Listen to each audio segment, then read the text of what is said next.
Hi everyone, Nikki Hardy here, and welcome to another Science Saturday.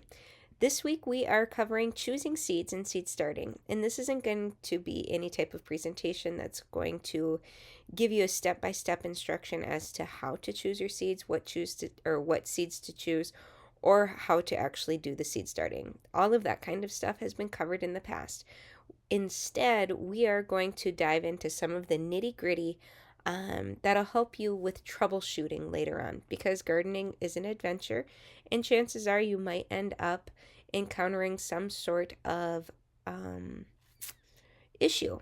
And those types of issues, we need to know what to do to properly troubleshoot them. So, like previous presentations, we're going to start off with a little bit of a vocabulary review, just so everyone is on the same page. So, much of this information you might already know, but we're just going to make sure that everybody understands what we're talking about. So, an annual is simply a plant that lives one season and then dies. It completes its life cycle in a single growing season. And an example of that would be a zinnia, lettuce, beans, and basil. Now, a subset of annuals are the self-sowing annuals, and these are annuals that reliably drop or reject their seeds and have seeds that are winter hardy. For example, this might be calendula or borage, cilantro, cosmos, chamomile, dill, and arugula. I bolded a few of those because they're my personal favorites. We grow a lot of borage for the bees, and the bees absolutely love it. It is quite the bee magnet, and I love that I planted it about 3 years ago, and it has reliably come back every single growing season. And so it's a really cool plant. Highly recommend. And then there's the biennials, and these have a life cycle that spans 2 years. And in the first year, the plant grows its greens, and so this might be the leaves and the storage organ. And then in the second year, the plant flowers, sets seeds, and then has completed its life cycle. And so an example of these plants would be something like parsley, hollyhock, foxglove, wild carrots, onions, beets, and cabbage. And one of my personal favorites from this set is actually the onions. And so I often try and keep a couple of onions in the ground so that they do come back in that second year. And they have some of the most beautiful flowers. And once again, it's a super bee magnet. And when the seeds set, you can actually rattle the seeds and then they'll go flying. And then the next year, you'll end up with a whole bunch of brand new little onions. We have successfully had those overwinter in the soil. I didn't think it was going to happen and was pleasantly surprised when one of my raised garden beds where that onion was ended up having a whole bunch of little onions come up that next year. They didn't get very big, but they were there, and that was pretty cool. All right, perennials. Perennials are plants that live for many years. They return each season from the same root. An example of this would be coneflowers, hostas, rhubarb, asparagus, thyme, chives, mint, oregano, strawberries. There are a whole bunch of plants that belong to the perennial category. One of my favorites, once again, is a pollinator magnet, and that's the coneflower.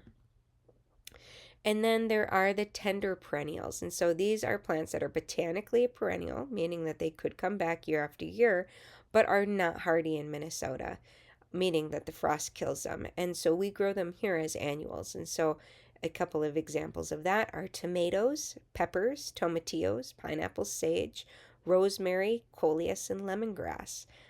We actually did overwinter some peppers, and there was a beautiful story in, I think it was the Brainerd Dispatch, of a man who received a pepper plant for the giving or for the patio project that was done by the master gardeners, and it lasted several years. I think he's still growing it. And so peppers can be really quite robust perennials.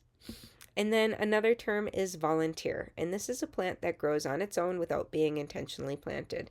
So, my story about the onions, those were all little volunteers. And usually, these plants come from drop dispersed and overwintered seed. And so, examples of this could be volunteer tomatoes or volunteer squash, volunteer dill. Dill is great for that. And volunteer ground cherries, which is one of my family's personal favorites. My little kids, they love the ground cherries. All right, so moving on from life cycles, let's talk a little bit about pollination and seed genetics.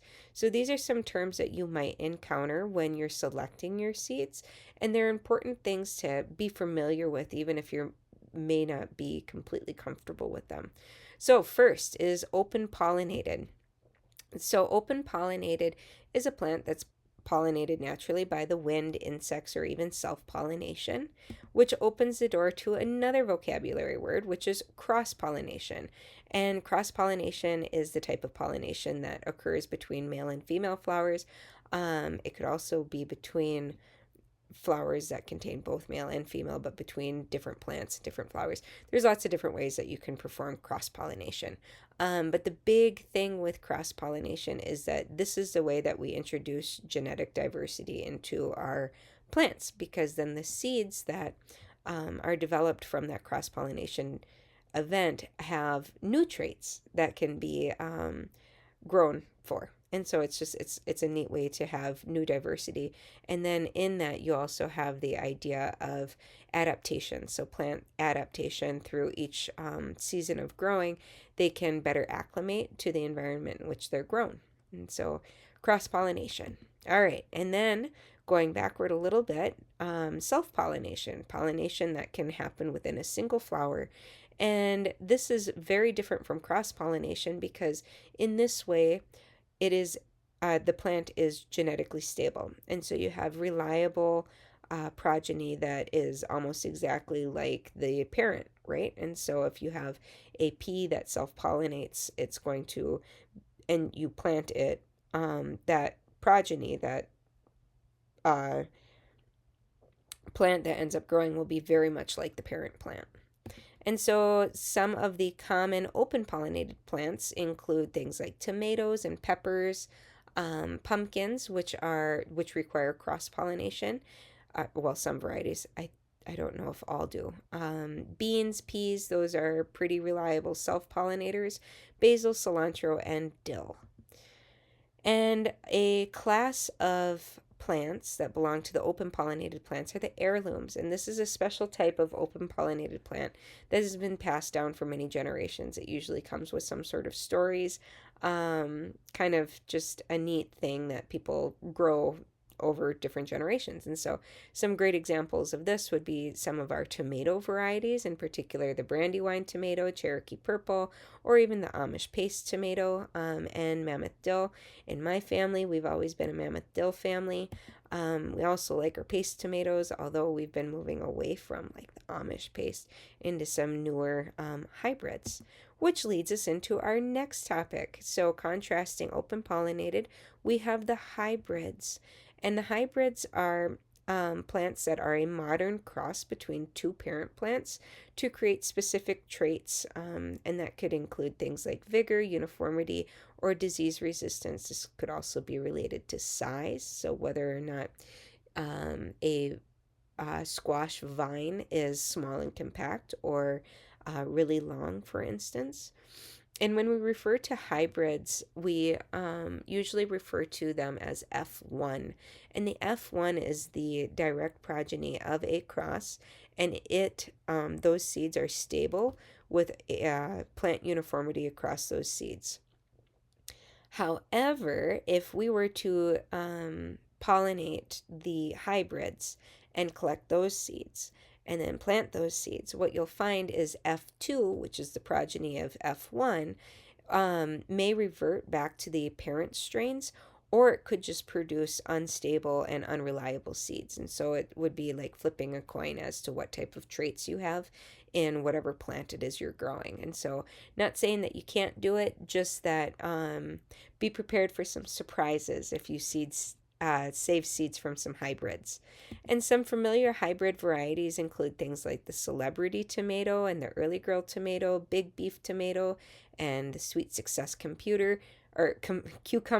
And then one of my favorites is the ultraviolet sweet corn, which we do grow. We didn't grow it last year, but we've grown it for the last, oh, we grew it 2 years ago. And it's really great. It's a purple colored sweet corn, and it is super sweet but loaded with antioxidants. And so it's a really neat corn to try, and it really raises some eyebrows. So an important note is that hybrids do not necessarily mean genetically modified. Hybrids are simply crosses between two parent plants. These are not necessarily GMOs. And so don't shy away from hybrids thinking that they're something that they're not. They're just crosses that have been made for a certain set of traits.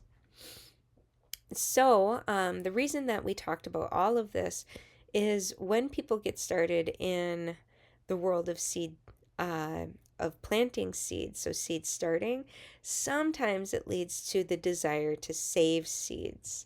And so, with respect to the plants that you're planting, it's important to understand the pollination and the seed genetics of those plants. That way, you can reliably save seed and understand what to expect from those seeds. And so, as it pertains to self-pollinated plants, these are plants that are really easy to save seed and have very reliable expectation, or have good expectations for having reliable progeny that reflects the parent plant. And with cross-pollinated plants, you can save the seed with isolation, and then you'll have, so if you're saving seed from one variety of tomato, let's say that the only tomato that you plant in your garden is like the Amish paste tomato, you'll be able to reliably save those seeds because it's the only tomato that you planted. So there's cross-pollination that takes place within the single variety, not between plants. So that would be saving seeds with isolation. Or alternatively, you could form your own type of hybrid between different tomato plants that you have growing in your garden. And so this, unless you're controlling that pollination event, might be a bit of a surprise, but it's something that is totally worth doing if you're up for a little experimentation. And contrast that with the hybrids. This is one that you probably shouldn't seek out to save the seeds, only because the parents are not known, and so you don't really have a good idea of what you're going to end up with if you were to plant those hybrid seeds. Not saying that you can't do it, but don't get your hopes up on having something super duper. All right, so let's move into why should you start your own seeds?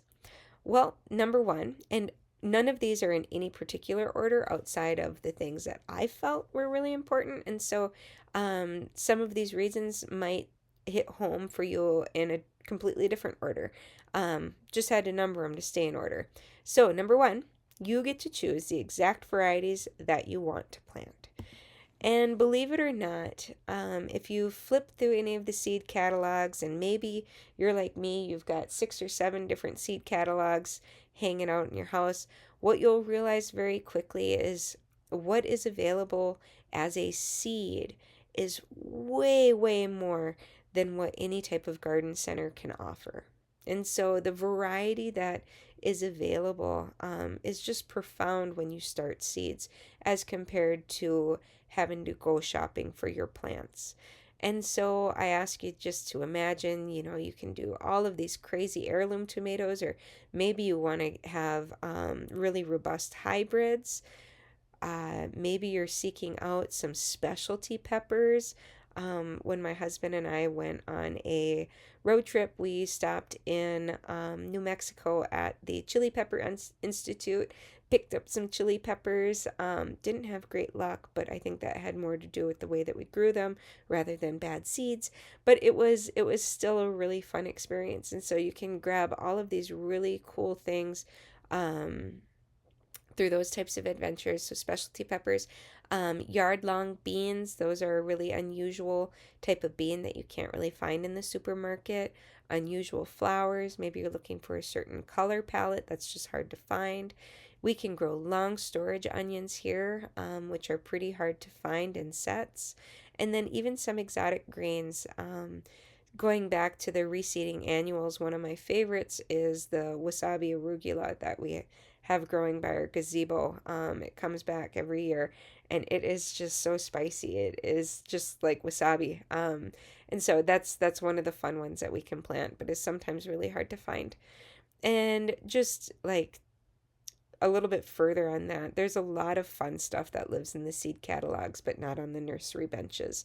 And so don't feel as though, you're limited only to the plants that you can find in a nursery because you're not. There are crazy plants that are available by seed.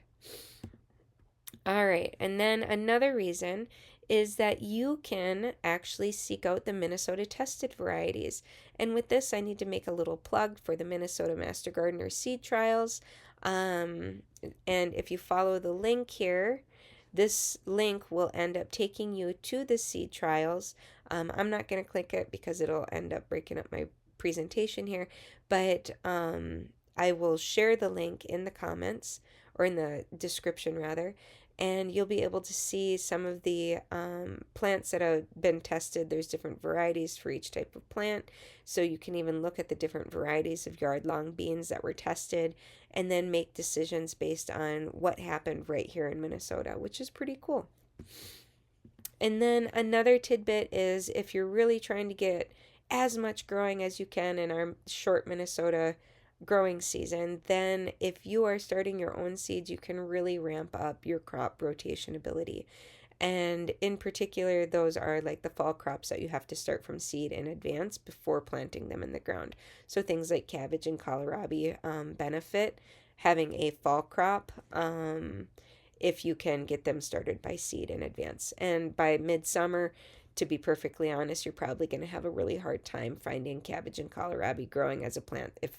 And if you do, it's probably root bound. All right, and then last is that you can choose the varieties that have the qualities that are specific to your needs. And so maybe you had a run-in with your tomatoes, got hit with like early or late blight, or maybe they suffered from wilt. You can be really intentional about your decisions as to what types of varieties you purchase because you can find blight resistant tomatoes, you can find wilt resistant tomatoes, but you have to generally look those types of things up. And usually you're not going to find that type of information in the nursery without some assistance. And then maybe you're looking for a compact squash vine.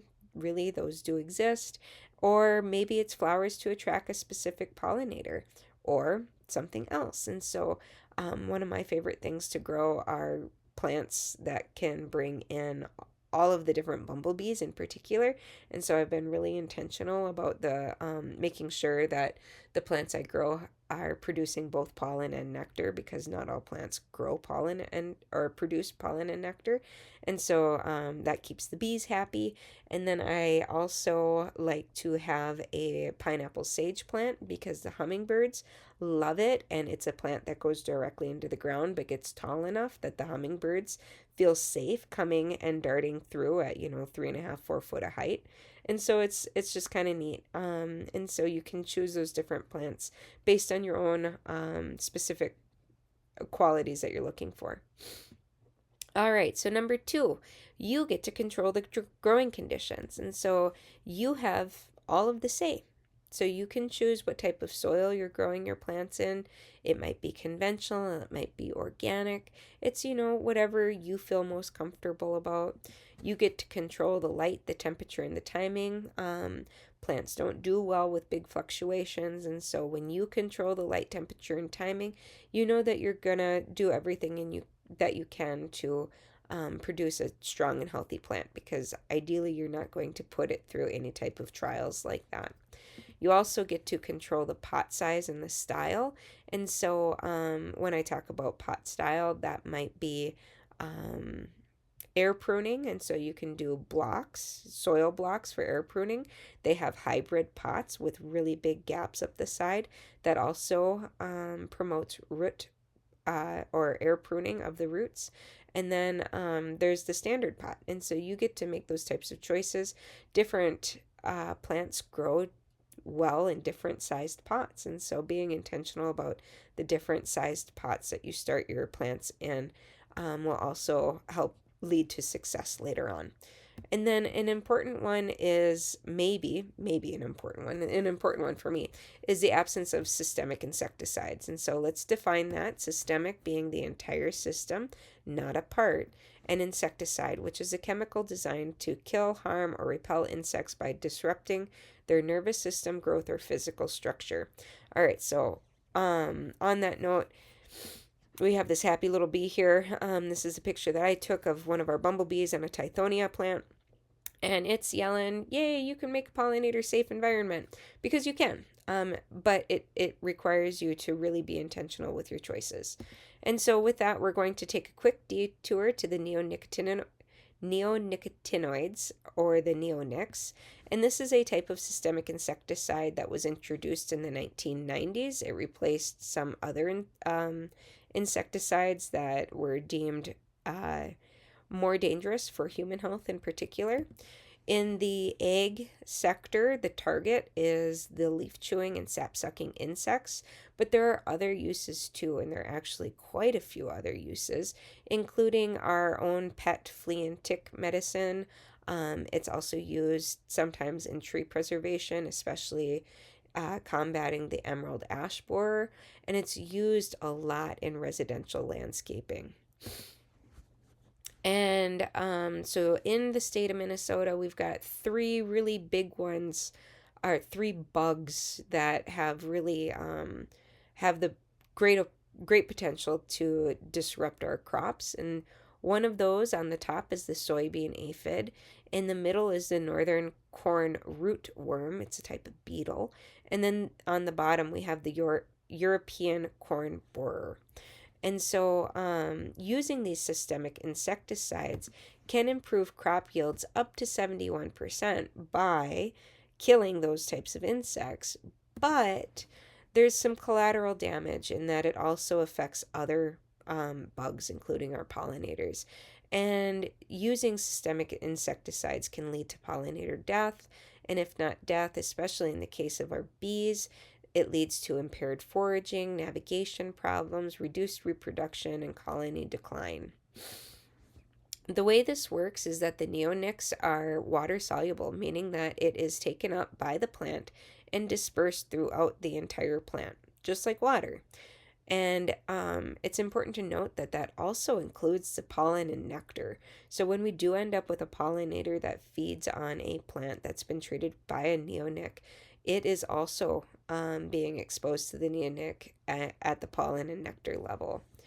And the benefit of being water soluble and being taken up and distributed through the whole plant is that they don't have to apply it as often because it provides long lasting protection that can't be washed off.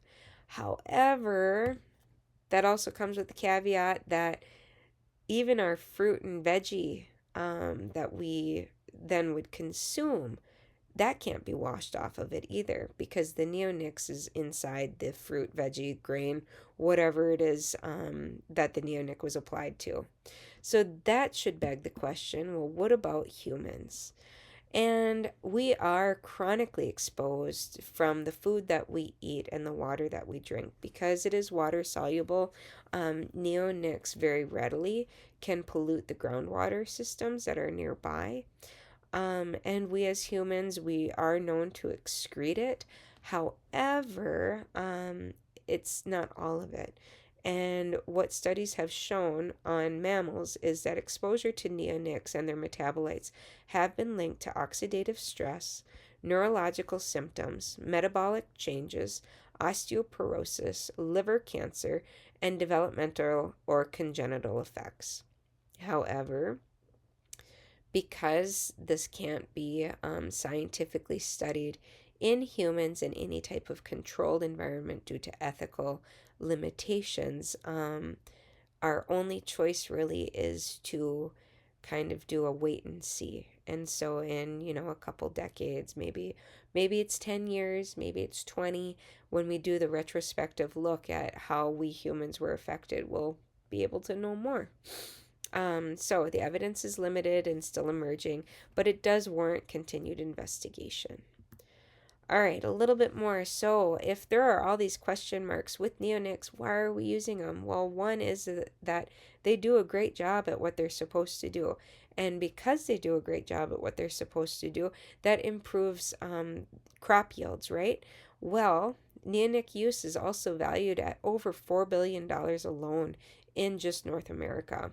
But it is used worldwide with mixed regulations. So let's touch on that a little bit. Here are the 6 major types of neonics. I'm not going to go and try and pronounce them for you. It's one of my own personal limitations. I'm not very good at it. But there are quite a few that have been banned in some capacity worldwide. And so that dark reddish color, those 3 that have been highlighted, those have been banned in the European Union. And if you take a look, the thing that they have in common is the incredible number of days that they can sit in the soil. And so for that first one, the clothiniidin, can reside in the soil for over 1,000 days in some situations. So that's a really long time. That's several growing seasons that it can sit in the soil, just as a single application, right? And so the European Union has banned the use of 3 of them. France has banned the use of 5, and so it's the 3 that were previously highlighted plus the 2 in purple. And in the United States, we no longer use the one that has been highlighted. It was removed by the EPA in, I think it was like 2014 or 15, 16, something like that. And so we don't use one here, but it is still used worldwide. And so these names may not mean a lot to a lot of people, myself included, but they are the active ingredients in things like Bonide or Dominion, Grub Begun, Optigard, BioAdvance, Orthobug so those are pretty common names that you'll be able to find for your insecticide needs, right? But know now that those are all products that contain neonics and have potentially catastrophic outcomes for non-intended insects as well. So, something else about neonics is that they don't have to just be applied to plants. They can also be applied to the seed as a seed coating, meaning that as soon as the plant starts to grow in the soil, it will start absorbing those neonics throughout the plant. And it's not just an egg, and so by no means do I want to like throw our egg industry under the bus. Not at all. They're doing the best that they can given the situation, right? Or at least that's something that one would hope. And it's not just egg that are using neonics. And between 54 and 26% of all nursery plants, and that's 2 different studies at 2 different points in time, were found to test positive for neonics. And so these are the plants that we are planting within our own gardens, be it our vegetable gardens or in our flower gardens. And one of the unfortunate consequences of this is that even after the plant has died, the neonics can remain in the soil depending on what the neonic was and can contaminate that groundwater. And so there has been continual studies. The Minnesota EPA monitors the contamination of neonics in our groundwater systems. I haven't actually been able to find a report on that, but it is something that is monitored. All right, so now hopefully you're asking the question, okay, I'm uncertain about neonics. What can I do? And you can start by growing your own seeds and just committing to not using insecticides as you grow. And so that starts with finding neonic-free seeds. And these are some of the companies that I know of that have clear policies against using neonics on their seed treatments. So that includes Johnny's and Burpee, Botanical Interest, High Mowing Organic, Seed Savers, Baker Creek, and some of the Minnesota native seed companies, including Minnesota Native Landscapes or MNL, and also Prairie Moon.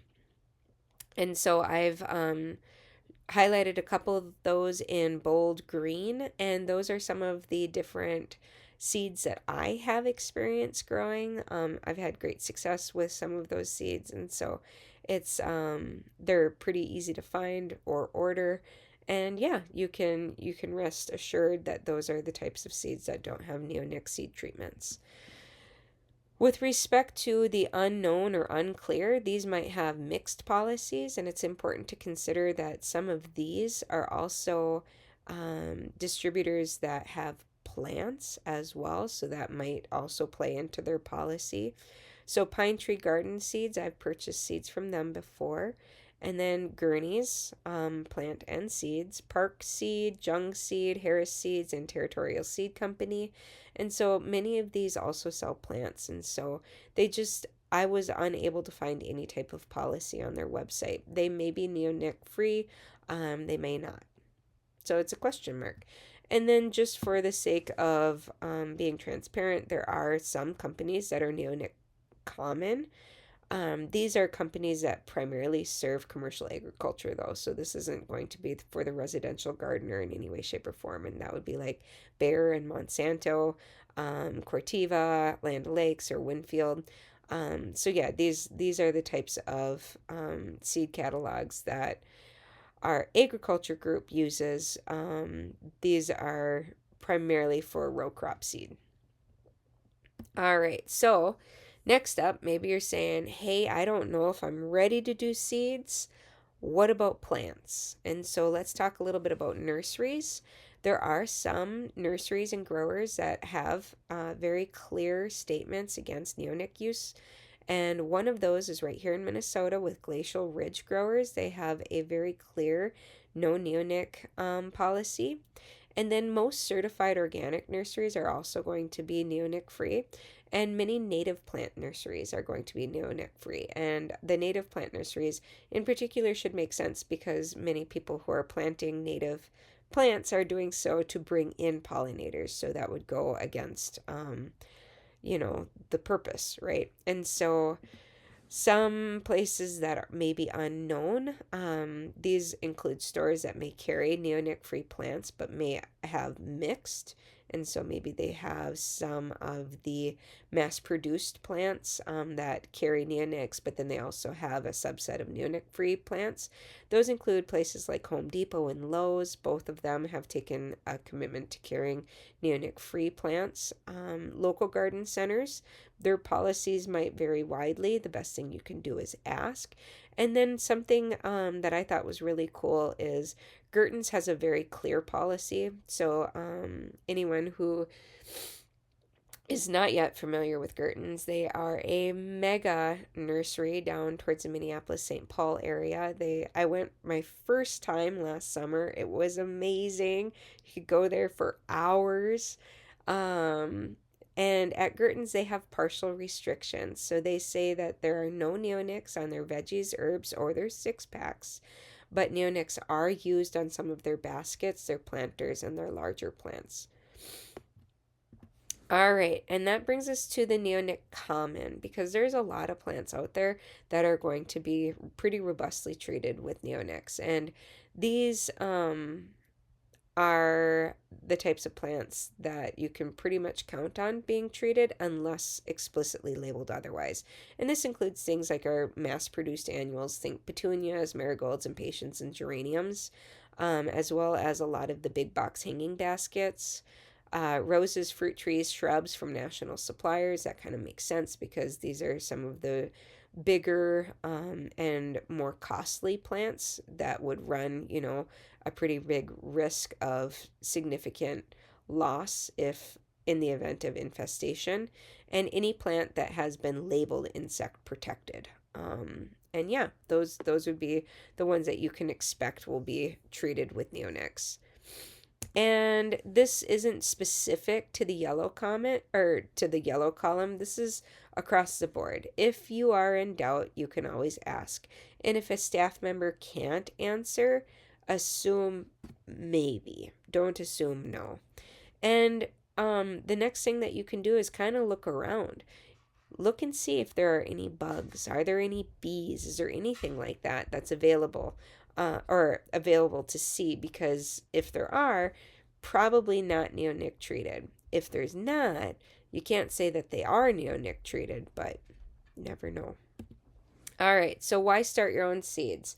Number 3, you may get healthier, stronger transplants. So we kind of um, talked about this a little bit earlier, and this is because seeds that are started in your home are better acclimated to the environment that you are growing them in, right? Because the only thing you have to do is take them from wherever they germinated and started to where they need to get planted. And this is especially after the hardening off process. And the plants that you grow at home will also be less stressed because they don't have the transportation effect. So they're not going to get jostled or bumped or maybe dropped or knocked over. They're not going to deal with the wild temperature fluctuations of being put in a truck, get really, really warm in there, and then get put into a open greenhouse where they might cool off. So the wild temperature fluctuations. Ideally, if you're taking care of your plants, you're not going to subject them to any type of watering inconsistencies because during transit, they're not going to get watered right. And then they get to a greenhouse and they may be watered inconsistently depending on who's working. And so, yeah, the plants that you grow at home have a great potential to be healthier and stronger than things that you can buy in the store. And then number 4 is growing seeds come with a cost saving. And so, after the initial startup costs, which can be pretty significant, a packet of seeds can grow dozens of plants. And those dozens of plants are really great for sharing. You can share with a community garden. Maybe you can plan a plant exchange like, hey, I'm growing tomatoes. Why don't you grow cucumbers? And then we can trade, right? And so, or maybe, hey, I'm growing this variety of tomato. Why don't you grow that type of tomato? And those are just some fun ways to get some diversity into your own garden. Team up with friends, have, growing conversations. It's just something fun. And then many of the seeds can also be kept for several years. So let's say, nah, I'm not too sure of my seed starting capabilities. I don't want to commit to having to share plants with people because I don't know if they're gonna grow. That's okay too. You can just keep your seeds and hold on to them because a lot of seeds, when properly stored, can be kept for years. The notable exception is the alliums or the onions. Those ones you probably shouldn't risk storing because they don't have a very good shelf life. It's usually 1 year. And then number 5, you'll be engaging in lifelong learning. And so this is an important one for me, even though it showed up as number 5 on my list. By now, hopefully, you've tuned into more than just today. I am a lifelong learner. I am a big proponent of lifelong learning, and I think that gardening is one of the most beautiful ways to engage in lifelong learning. And so, depending on how deep you want to dive into it, you can become really quite knowledgeable in the whole area of plant science, from plant life cycle to germination techniques, the light and temperature needs of different plants, learning about companion planting, so like tomatoes and basils go well together but maybe onions and beans don't. Crop rotation, so learning why you shouldn't be planting brassicas in the same plot year after year.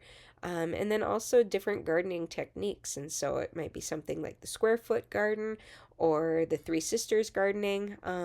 So there's always something new to learn, so long as you commit yourself to it. And then another one that is one that I really enjoy is learning about the pollinators and pests that visit my gardens. And so I love identifying the different types of pollinators in particular that come in and visit the different flowers that I have available. The highlight last year was when we had the hummingbird moth come through. They're just really cool. They sound just like a hummingbird, but they look completely different. They're really fast. They're really neat. And so, being intentional about the different plants that I plant, bringing that type of pollinator to the garden is just, it's kind of fun. And then making sure that I have this great diversity of flowers. That way I have a great diversity of bumblebees. I love my bumblebees. We're up to about 13 identified species of bumblebee in our backyard. We haven't yet gotten the rusty patch, but I'm hopeful. Um, and then last is to develop troubleshooting skills and critical thinking skills, because with gardening, chances are it's not going to go perfect all of the time. And if you take the time to really sit and think about things, you have this great opportunity to learn and commit to doing better, right? So, with that, you can do it. So, let's talk about what you should consider in seed selection. Number one is you got to be honest with the size of garden that you can maintain, that you can plant. I'm one of those people that have really big eyes, and I want all of the plants. And so sometimes that means that my plants get a little too tight. And when plants get a little too tight, they're a little less healthy than they could be. And you run the risk of having disease hit. And so that was in fact the case with my tomatoes. They were too tightly planted and ended up coming down with, I think it was actually wilt. And then the light requirements. And so you have to be very mindful about what type of light you have available for the different plants. You don't want to try and grow a full sun plant in part shade. It's just not going to work out. The plant's not going to be healthy. It's not going to thrive, and you'll be disappointed. And so being mindful about the light that you have available. And it's not just what type of light you have available given the trees and structures, but also where you're planting those plants. And so you don't want to plant basil on the north side of your tomatoes, for instance, because your tomatoes are going to block all of the, sorry, my cat. The tomatoes are going to block all of the sun to your basil. So you want to put your basil on the south side of your tomatoes. That way your basil gets the proper amount of sun without inhibiting any type of sun for your tomatoes, right? And then another consideration is the water requirements. And so you don't want to plant a cactus next to a tomato. It's just not going to work out very well. And so that one's pretty obvious, but there are some less obvious ones out there. So another one might be rosemary. Rosemary doesn't like to have wet feet is what it's called, and so they don't like to be overwatered. Lavender's kind of the same way, and so some of those herbs, they like to be a little on the drier side. You don't want to put them next to something that likes to have wet feet, say like a marshmallow plant. And then next up would be soil requirements. So this is another one that people don't necessarily think of. Because we all like to think, everything grows really well in good soil, but there are some things that grow better in nutrient depleted soil. And so one that I can think of that I absolutely love are morning glories. And so morning glories won't bloom in fertile soil. They'll just grow big and green. It's not until the nutrients are depleted that they will send out blooms. And so that's kind of a neat one. And then there's the difference in sandy soil versus loam soil. There are plants that prefer sandy over loam. And then, like we had mentioned with the water requirements, there's differences in wet soil versus dry soil. And then, of course, consider the pollination requirements of your plants. And so this a really obvious one is actually our apple trees. So if you're getting an apple tree, you better commit to getting two, because our actual apple trees, so not our crabapple trees, I'm not aware of any self-pollinating apple tree. That requires two. And so when you're selecting your seeds, in this case it would be a plant, you have to consider whether or not you're going to need multiples to have an effective crop. And then also the neighboring plants, like I gave the example of the basil and tomato, those are companion plants, but you also want to consider what else is around. And so hot peppers also grow really well next to tomatoes, and can help repel certain pests. And so that's something that's really cool. And then also the light impact from growth, just like I had mentioned with the basil and tomatoes, and also the watering differences. And then, of course, you know your schedule best. And so it's a matter of timing your seed starting. So if you're starting tomatoes and peppers, you're going to have to start them I think it's 8 weeks in advance. And so 8 weeks prior to June 1st would be what? April, May, April. So about April 1st, sometime at the end of March, if you have this big vacation planned where you're going to be gone for a month from mid-March to mid-April, then you're going to have to be really intentional with what type of variety of tomatoes you're planting, for instance.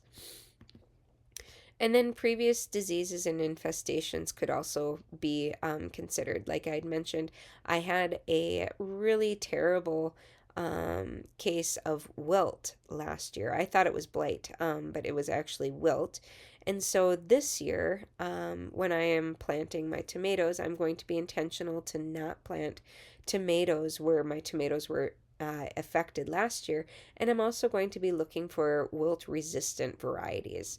And then when it comes to cruciferous veggies, including the brassicas, make sure that you're not planting brassicas year after year in the same spot. That has, a little bit to do with the pests that can come with it, but they're also big nutrient users, and so you don't want to overly deprive that soil. And so there's cabbage worm to be considering, but also the nutrient profile of the soil. And then also another one is that potato beetles. Potato beetles are really robust. They can overwinter in the brush underneath. And so if you have a plant that is susceptible to potato beetles and you had plants that got ravaged by potato beetles the year before, you probably shouldn't plant that in that same location. And then last is your personal goals. And so I've already kind of emphasized that one of my personal goals is bringing in as many different types of pollinators as I can, including birds. And then your goals, they might be the same. They might be pollinators and birds, or maybe you're just looking for a beautiful garden, so aesthetics. Maybe you're looking for food production, or maybe you want to try something new, and edible flowers might be your thing. And so when selecting your seeds, it's important to stay in line with whatever your personal goals are. So with that, let's move on to the next section. Let's talk about starting seeds indoors. And this is also a really great time for me to make a call out to the Master Gardener organization. Here in Crow Wing County, we have a great set of Master Gardeners, and we have a YouTube channel. And on that YouTube channel, go and check it out, and you'll be able to find Starting Bedding Plants in the Dead of Winter by Master Gardener Dan Lee. And it is a great talk about how you can get started with seeds in the dead of winter like it is right now. Now, this particular talk, I'm not going to do a rehash of what Dan had presented in his presentation because that's just not an effective use of time. He did a great job. Go and check it out. Instead, we're going to talk about some of the whys, like why do we do it this way? And so we're going to get started by talking about some of the essential equipment. Right here is one of my favorite books. It is The Complete Guide to Saving Seeds. And even if you don't want to save seeds, I would highly recommend checking out this book because this book has some great information in seed germination and seed care. And those are the types of things that are important to this conversation is, what types of things have been tested to show best germination rates or, proper care of seedlings, because that's a huge part to saving seeds. Otherwise, why save seeds at all? So, the essential equipment that you're going to need, number one, of course, is your seeds. And then you're also going to need your plant starting trays, the pots, and the growing material. And all of this should be either cleaned or new. Emphasis on your growing material. You don't want to be reusing last year's potting soil when you're trying to start new seeds. It's just not worth it. And then you're going to need an artificial light. We'll get more into all of this in just a little bit, but you're really going to need an artificial light. You should have a warming mat, and then you're going to need some unsalted water. So let's dive into the first thing, which is our seed starting kits. And I'm just referring to the whole collection as a kit. And so these come in standardized sizes. There's the 1020 or the 1010. The 1010 is in fact a square. It's about 10 inches by 10 inches of growing surface, which puts it at about 11 inches by 11 inches total surface.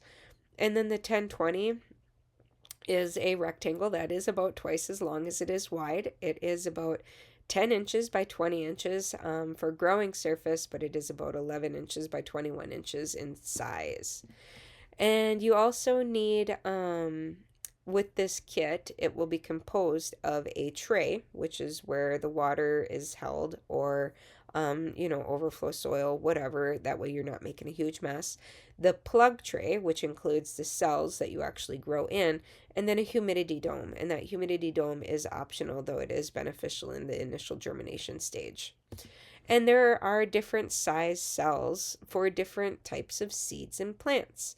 And for this, if you haven't had a chance to explore the Johnny's Seeds website, I highly recommend it because it is a wealth of knowledge. So even if you don't go and buy any seeds, I recommend going onto their website and just taking a look around because there is so much knowledge to be gained just exploring through the different educational resources that they have on their site. And so in this guide, you'll be able to find, so this is a screen grab from part of that guide. You'll be able to find some of the different crops that grow best in the different size cells. And so with the 20 row, you can see that they recommend the plants that take a while to germinate. That includes things like peppers, perennial herbs, those types of things. And then in the 50 cell deep plugs, plant some of those things that have a larger taproot. And so like some of the perennials or asparagus are two of the recommendations. Sweet peas is another. And so on and so forth. And so there's a different plant that belongs in each one of these different types of cells. And so you can be really intentional with what you're growing and what type of tray. All right. And the different components to these seed starting kits can be single use, which you can usually find from your big box store or some of the nurseries, or they can be multi-use. And I have yet to find the multi-use ones in great abundance in stores in our area, but they can be ordered through different websites, including Johnny's as well as Bootstrap Farmer. These are things that are really robust and can be used year in and year out with cleaning. And then, of course, these can be purchased individually or as a kit, or they can be 3D printed. And so this is a project that I have my husband working on right now. We are 3D printing our 2x3 cell plant pots, and so I'm really excited to give those a shot this year and hopefully cut down on some of the waste because those flimsy single-use pots, they can be reused. You can wash them and you can reuse them, but they're just really hard to work with. They don't live very well and they're prone for breaking. And then a big thing that I had mentioned, you're also going to need some growing mix. Highly, highly recommend that you just get this new. This isn't something that should be reused or tended to in any other way. And the reason that you want to get it new is that commercial growing mixes are available and they have been, like heat treated to minimize any type of pathogen introduction. And so if you're really searching for success, the best thing you can do is start out with some new growth media. All right, moving on. Next, you're going to need a light. So germination may or may not require light. Believe it or not, there are some plants that say in order for this plant to germinate, you have to have it covered. I can't remember what flower it was that I was growing several years ago, but that was one. It needed to be covered until the germination actually took place, and it was crazy to me. And for this type of information, it'll be on the seed packet.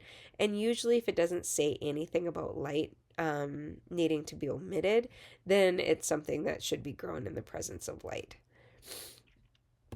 And then when it comes to seedlings, the seedlings themselves, so after they germinate and, it's starting to shoot up, they actually require a really high intensity light for growth. And for this, I highly recommend downloading a light meter, because there is usually, if your phone has a glass front, there is a compatibility with a light meter, because what people expect um, their plants to be able to do and what is actually needed are often quite different. So right here, I am sitting under what would be considered a relatively dim light. It's, kind of the yellow colored, but with respect to foot candles, it is only providing 3.4 foot candles of light where I'm sitting.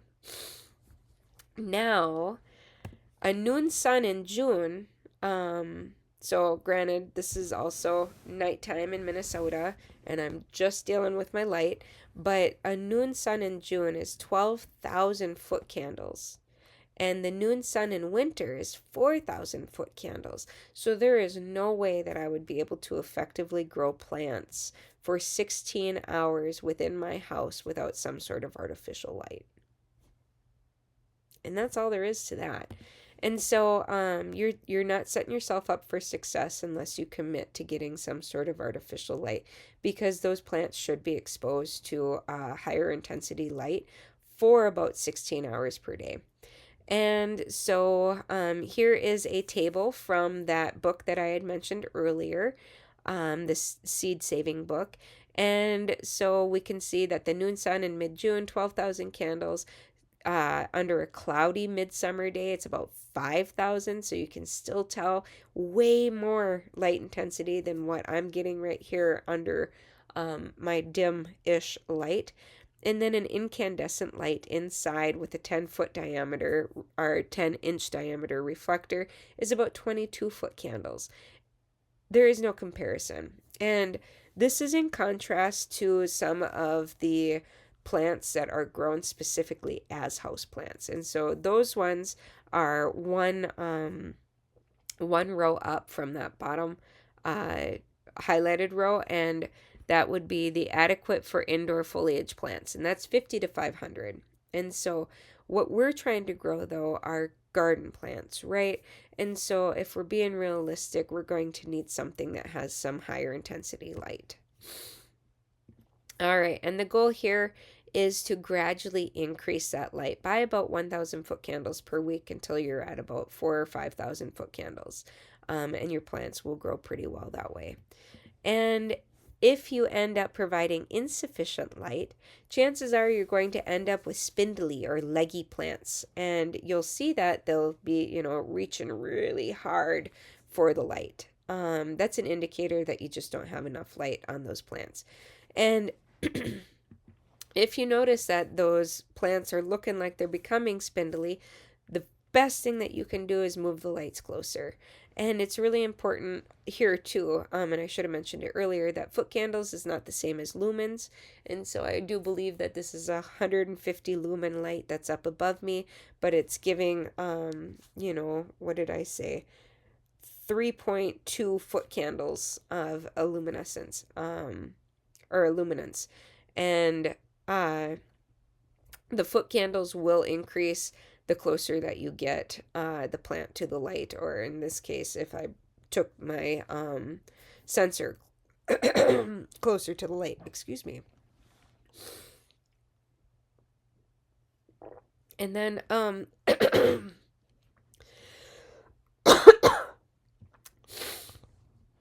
if you are still struggling with your luminescent oofda, if you are still struggling with your light, then the next thing that you can do is always purchase additional lights. All right. Okay, so let's talk about warmth, soil warmth. Different plants have different needs. Okay. So most plants, however, have an ideal temperature soil temperature of between 65 degrees Fahrenheit and 85 degrees Fahrenheit. But we also need to consider evaporative cooling. So think of this like sweat. So when we sweat, our skin becomes cooler because the sweat is evaporating, and with it is taking some of that heat.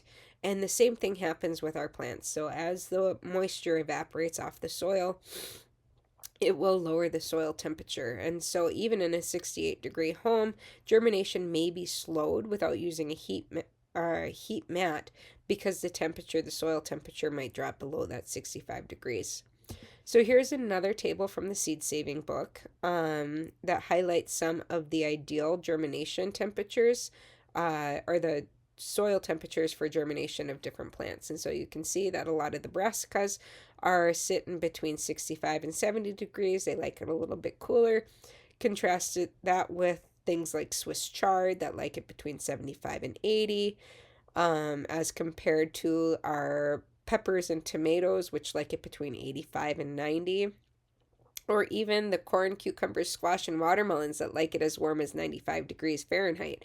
And so there are different plants that have different wants as it pertains to germination and the soil temperature. All right, so once that plant germinates, or once that seed germinates and you have a little seedling, first thing you need to do is lower the temperature, because that seedling doesn't want it hot anymore. And what will end up happening is if it remains hot, then it's going to get leggy too. And so now you have two different reasons why you might be dealing with leggy plants. Contrast that, if you have plant germination but the soil is too cold, you're probably going to end up with a stunted plant. So if you're starting seeds and you just can't get these seeds to grow, chances are they're stunted. And if they're stunted, they're more likely to bolt later. And so this might not always be important, but if it's, say, onions, you don't want your onions to bolt first year. So if your plants are stunted, it's probably because the soil is too cold. Alrighty, let's move on to water. So if you remember, we talked about salt-free water, and watering with tap water can be a big mistake because many of our taps have salted water. And so many plants have very limited salt tolerance, and this is more so at the germination and seedling level. So the question is do you have a water softener, or do you have treated water? Do you have city water? If yes, then chances are you have some sort of water treatment. And if you have water treatment, chances are your plants aren't going to thrive. And when you use the tap water, what you might end up observing is things like poor germination or stunted growth.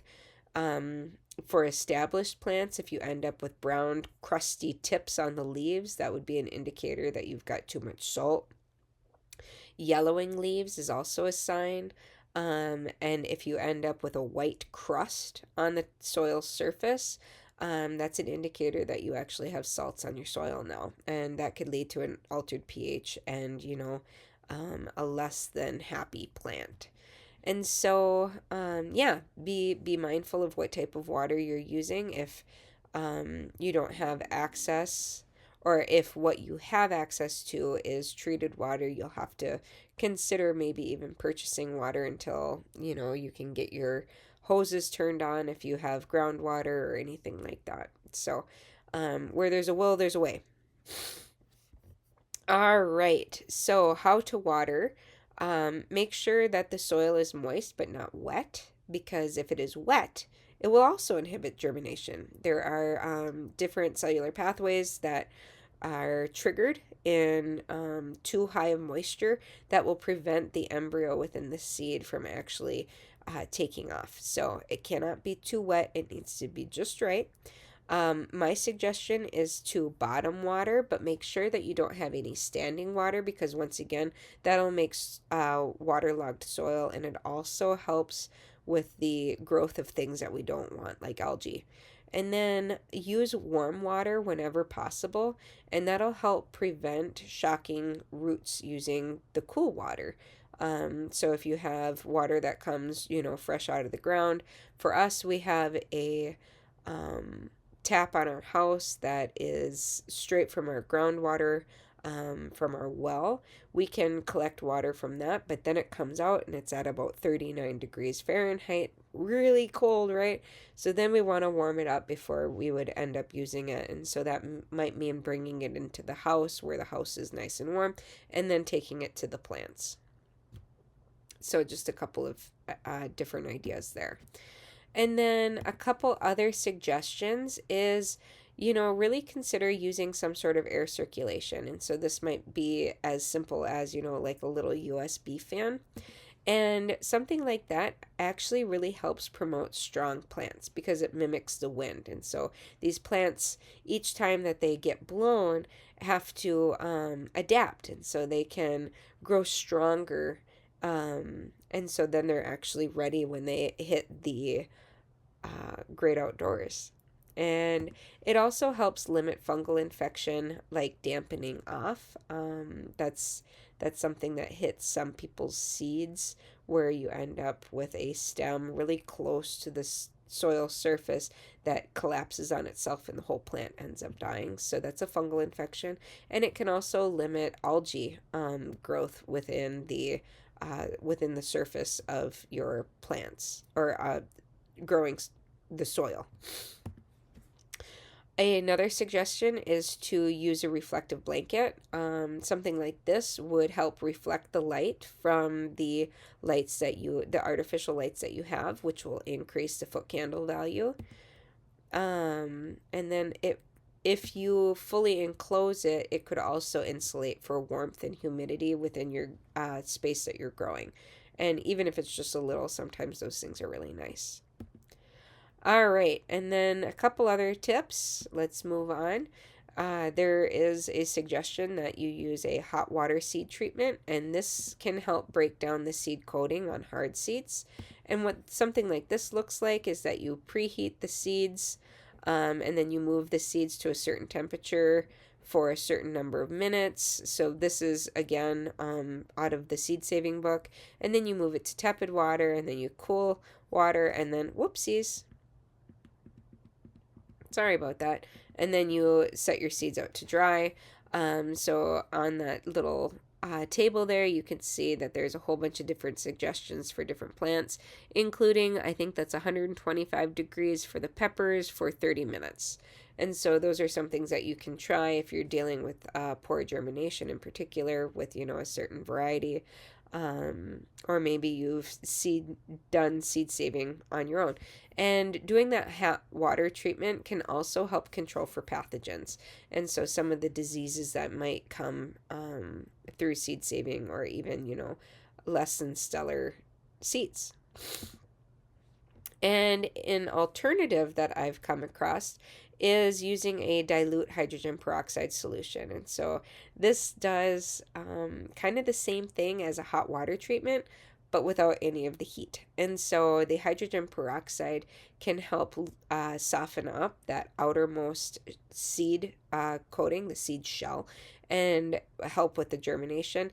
But it also helps control for pathogens, because hydrogen peroxide is pretty potent for getting rid of things that we don't want. So yeah, so there's an alternative if that's something that you want to try. Dilute hydrogen peroxide. Jump online, you'll be able to find some instructions as to how to go about doing that. Here is one of the research articles that I came across that I think used a 3% diluted hydrogen peroxide solution. And then one thing that cannot be stressed enough is that the process of hardening off is absolutely essential. And you can plan to spend about 2 weeks on the hardening off. And hardening off is taking your plants from its controlled environment out into nature. And the goal here is to acclimate the plants from the controlled environment to the outdoors. And we do this by gradually increasing the outside time. So the first time you take your plants out, it might be for, a half hour to an hour in a shady location, complete shade. Because remember, with the different light intensity meters, you can actually go through, and shady locations do end up with quite a bit of light, especially more light than what our plants are usually getting indoors. And so move it to a shady location and then bring it back. And then the next day, take it back out to the shady location, maybe for a little bit longer. And eventually, you'll build up to actually having your plants out in the sun, and moving them to a place that mimics the final planting location, be it, part shade or full sun.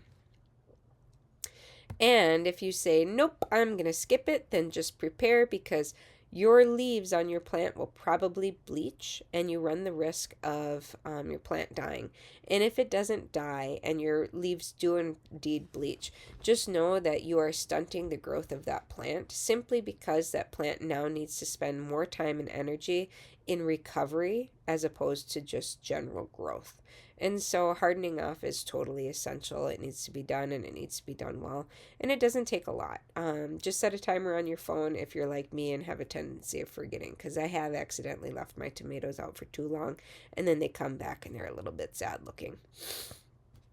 And then when it comes to actually transplanting your seedlings into the ground, a suggestion is to do it on a cloudy day or even in the evening without the full intensity of the sun. And then make sure that you're watering thoroughly, because there's the whole process of transplanting can be quite the shock for a plant.